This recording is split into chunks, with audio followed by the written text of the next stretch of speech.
Jadi menuntut ilmu tadi disuruh oleh Allah, disuruh oleh Nabi. Hadnya tadi semenjak dari pondok ketek sampai meninggal dunia, tidak ada batasnya dah. Itu kalau ilmu akhirat. Kalau ilmu untuk dunia, ya ada batasnya.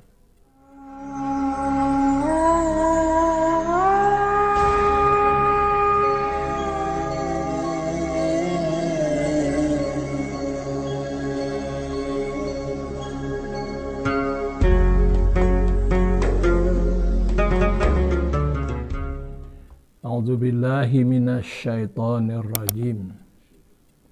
Bismillahirrahmanirrahim. Adapun yang membinasakan Islam itu 4 perkara. Arti 4 perkara, sampai banyaknya. Kalau terperbuat salah satu nampak itu, maka binasalah Islam awak. Ini karena itu diketahui bahwa itu larangan dalam Islam, sehingga kita tidak mau mendekatinya atau mengerjakan. Pertama, mengerjakan ibadat dengan kejahilan. Ibadat dikerjakan, tapi ilmu itu tidak ada. Jadi berarti ibadat itu ibadat meniru-niru saja. Jadi batal Islam awak ni. Jadi kalau kita mengerjakan ibadat, lebih dulu yaitu ilmunya pelajari. Sudah itu baru diamalkan. Kedua, mengetahui tapi tiada menjalankan ibadat. Tahu tapi mengerjakan tidak mau. Itu yang kedua, binasa Islam tu. Ketiga, tiada mau menuntut ilmu kepada orang alim. Sedangkan menuntut ilmu itu disuruh oleh Nabi. Kata Nabi, utlubul ilma mahdi ila lahdi. Tuntutlah ilmu itu semenjak turun dari hayunan sampai masuk ke liang lahat. Dulu mendengarkan seperti demikian, tercengang oleh kalau orang turun di hayunan masuk ke liang lahat. Kini dah terbukti. Ada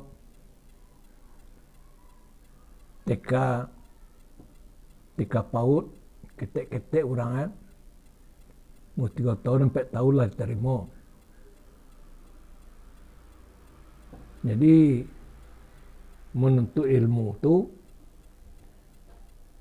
seperti kita ke orang menuntut ilmu. Jadi setiap-tiap nak dikerjakan, awak harus tahu peraturan. Jadi menuntut ilmu tadi disuruh oleh Allah, disuruh oleh Nabi. Hadnya tadi semenjak dari pondok ketek sampai meninggal dunia, tidak ada batasnya dah. Itu kalau ilmu akhirat. Kalau ilmu untuk dunia, ya ada batasnya. Masuk ketek TK dahulu. Pernah lama 3 tahun. Sudah TK masuk SD 6 tahun. Masuk SMP 3 tahun. Kemudian masuk SMA 3 tahun. Dah 12 tahun. Tambah TK 3 tahun, 15 tahun lama menuntut ilmu. Kemudian kuliah S1 5 tahun. 15 tambah 5, 20. Ambil S2 4 tahun, BS3 4 tahun. Jadi 28 tahun itu menuntut ilmu. Kalau lah sampai 28 tahun, nah itu tidak ada tu lah sehingga tu betih hatinya. Jadi kalau menuntut ilmu untuk dunia, ya ada batasnya. Jadi kalau menuntut ilmu untuk akhirat, tidak ada batasnya. Rasa lagi duit. Karena ada orang menuntut ilmu itu, cara dawak mengaji, karena ada orang yang bosan. Kecil lah lama mengaji, lah 3 tahun, lah lama benar tu dia. Nah, Nabi tidak ada membatasi seperti itu dah. Mahdi ila lahdi. Dari hayunan, turun di hayunan sampai masuk ke liang lahat. Tidak ada cerita berhenti dah. Jadi menuntut ilmu tadi, cara menuntut ilmu tadi, Nabi menyuruh kun aliman au muta'aliman wala takun rabi'an fatuhalik laisa min umati. Adalah engkau orang mengajar. Kalau ilmu lah ada, mengajar. Atau orang yang belajar. Atau orang mendengar-dengarkan. Ada pengajian umum, namanya dakwah di masjid atau di surau-surau. Awak datang mendengar pengajian tadi. Nah, itu namanya mustami'an nama itu, mendengar-dengar. Nah, kalau muta'aliman, orang belajar dari tempat awak, jauh itu dikatakan oleh Nabi utlubul ilma walau fisim. Tuntuilah ilmu tadi walaupun ada di negeri Cina. Jadi di negeri Cina tadi memang kau ada ulama di negeri Cina tu. Memang ada salah seorang perawi hadis sahih Bukhari itu di Cina tu. Majarnya di Cina, meninggal dunia di Cina, kuburnya pun di Cina, di Bukhara. So, perawi hadis sahih nan kuat, dua imamnya Bukhari dan Muslim. Kalau Muslimnya orang Arab tu. Kalau Bukhari orang Cina. Jadi Nabi mengeluarkan hadis tadi utuluma ila jisim tadi. Barangkali Bukhari tadi lu lahir lah dah. Lu nadol lah dah. Tapi Nabi lah mengeluarkan tu. Nah, jadi itu tandanya Nabi di apa yang akan datang tu nya tahu. Apa yang akan terjadinya tahu. Walaupun akan terjadinya yaitu berpuluh-puluh tahun, beratus tahun, beribu tahun yang akan datang. Itu Nabi lah tahu tu. Nah, jadi batihnya tadi itu sabuknya orang pergi mengaji yaitu kalau orang tak mampu ada yang ke Madinah, ada yang ke Makkah, ada yang ke Mesir. Kalau dari Siko ke Mesir, ke Makkah, ke Madinah, dari tempat Nabi di Madinah, ke Bukhara tu, ke negeri Cina lebih jauh ke negeri Cina lah. Jadi nak terlampau jauh tu dah kalau Mesir tadi. Nah, jadi itu orang tu mengamalkan hadis Nabi. Jadi kalau mustami'an mendengarkan, ada orang mulut Nabi ceramah agama datang awak dengar tu mustami'an dong itu mendengar. Yang ketiga kata Nabi mansu jalan ke surga. Jalan ke surga tadi kalau kita di mahsyar nanti babongka kita dari 5 sampai berkubur awak. Sebab nangkai di padang mahsyar nanti kau je bumi ya. Tapi bumi kau diratakan. Segala gunung, segala bukit diratakan. Diambil panimbun laut. Laut tak ada lagi. Lah jadi daratan rata saja. Jadi bumi kau rata seperti lantai kau.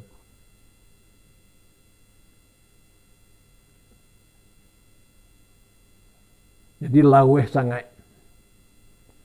Maka dari kubur masing-masing, mau kubur awak. Kalau awak makasih itu, dia makasih kubur awak. Kalau Jakarta itu di Jakarta. Maka cara bersama-sama, payahlah berjalan kaki kini ke Makkah. Awak menuju titisan Siratal Mustaqim. Arah-arah ke Makkah tadi. Berkumpul di Makkah tu. Masyar tu di Makkah tu. Waktu tu keluar di kubur si kosong-kosong, alun masyar tu dulu. Itu tempat perhimpunan masing-masing. Tak usah kita ambil kini tu ukuran akhirat. Kalau desiko ke Makkah, seandainya berjalan kaki, bagalah mu mengutipu. Barangkali orang yang berjalan kaki ke Makkah barangkali nak ada. Dan ada di zaman dulu naik kapal laut. Nah, bagalah mu ke Makkah tu 3 bulan. 3 bulan pai, 3 bulan pulang, 6 bulan. Di Makkah tu selama mengerjakan rukun paling lama sebulan. 7 bulan hampir 1 tahun orang ke Makkah tadi. Boleh aja di Makkah tu istirahat. Banyak ulama-ulama menambah ilmu di Makkah tu sampai bertahun-tahun. Nah, sampai kini tu ada ulama awak Ahmad Khatib Minangkabawi jadi imam besar di Masjidil Haram.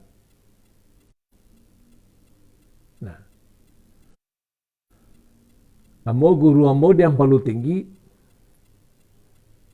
Buya Syekh Haji Ibrahim 15 tahun di Makkah tu. Belajar mengajar. Sampai mencalo-calo orang yang berbuat baik kepada Allah Ta'ala. Serta diharuskan pekerjaannya. Kalau terbuat salah satu nanampe tadi, binaso Islam. Kalau Islam gitulah Islam binaso, tidak bisa kita arok untuk menyebarang di titisan Siratal Mustaqim. Sebab di dunia ke saja awak menitih pari atau banda titisan itulah binaso ditempuh awak bisa jatuh ke dalam parit tadi. Kalau parit itu banda tu laye barasiah, basah baju je pakai nak basah, tentu nak bawa banda. Tapi kalau banda tu pernah kumuh bala melumpur-lumpur awak dia. Nah, itu contohnya. Jadi Islam kita tu Islam ya banalah, Islam hakiki. Jangan sampai Islam narusak Islam Nabi Naso. Jadi karena itu, jangan terpakai salah satu daripada nan membinasakan Islam. Pertama, kalau mengerjakan ibadat, cari ilmu, jangan jahil. Nah, sesuatu nalah diketahui, ibadat dijalankan. Nah, kemudian selagi badan sehat, selagi kemampuan ada, dicari guru yang diyakini untuk menuntut ilmu. Cari orang alim. Sampai jangan dicela-cela orang berbuat baik kepada Allah. Mengharuskan pekerjaannya. Kalau nak suka kita mencari amal orang, ya awak entok je. Kalau suka mencari amal orang, ada tanyaan, bahawa mengarajonya itu ada sar itu. Bertanya itu bukan untuk membantah, untuk bujah, tapi bertanya itu adalah untuk mengamalkan. Nah, jadi itu diusahakan jangan ada terbuat dan meminasokin Islam. Nah, adapun tanda Islam itu 4 perkara, artinya 4 banyak. Kalau terpakai dan nampak itu lah ada tanda Islam Jawa. Tapi sebagai Islam belum lah. Pertama menurut segala perintah Allah. Itu tanda Islam. Segala perintah Allah. Dan itu dikerjakan perintah Allah, terutama sekali dan wajib. Dan kedua dan sunat. Dan sunat itu pun yang dikerjakan, yaitu sunat arba'ah, surat dan sunat barek. Sunat itu dibagi 2. Ada sunat itu naringan, ada nan barek. Jadi kalau sunat arba'ah, setengah dari wajib, itu dikerjakan. Kalau untuk mengerjakan nan wajib, atau nan setengah wajib, itu diri tadi dipaksakan. Tapi untuk mengerjakan sunat-sunat, diri itu diasuh. Nah, dimulai jangan terlampau dipaso. Kedua, suci lidahnya daripada dusta. Nah, dusta tadi membuat manih. Tapi akibatnya itu pahit. Bahkan awak tu apabila sering berdusta dan dikecekkan sering itulah balabih 3 kali itulah sering tu. Sebab dalam kelima harap lah jamak namanya. Itulah sering tu. Nah, jadi dengan dusta tidak termasuk munafik. Kata Nabi dalam hadisnya, wa alamatul munafik salasun. Tanda orang munafik itu 3. Iza kalama kazabun.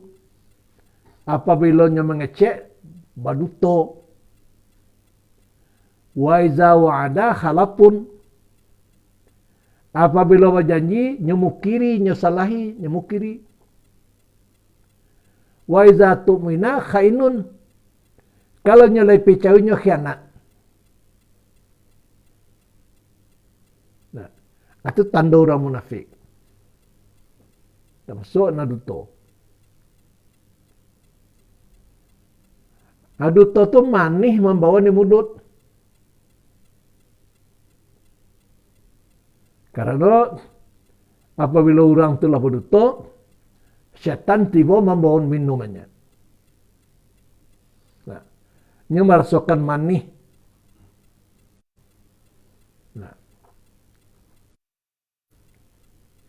Sehingga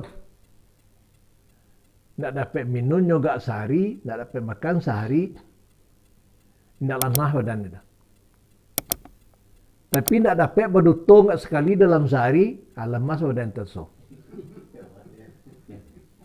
Nah, enak pada minum jauh pada makan.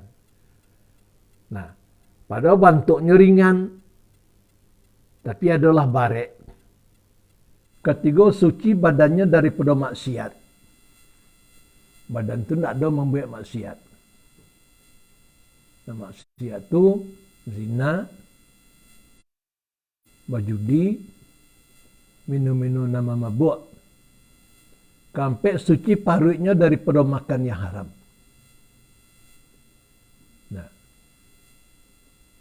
Nah, jadi itu tanda orang Islam.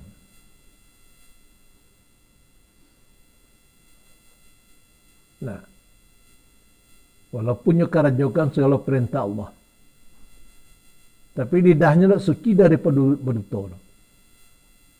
Tidak ada tanda Islam dia.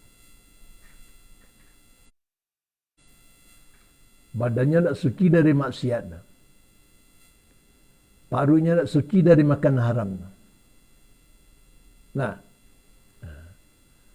kerjaan dari kaji itu. Tanda Islam, nama minasukan Islam,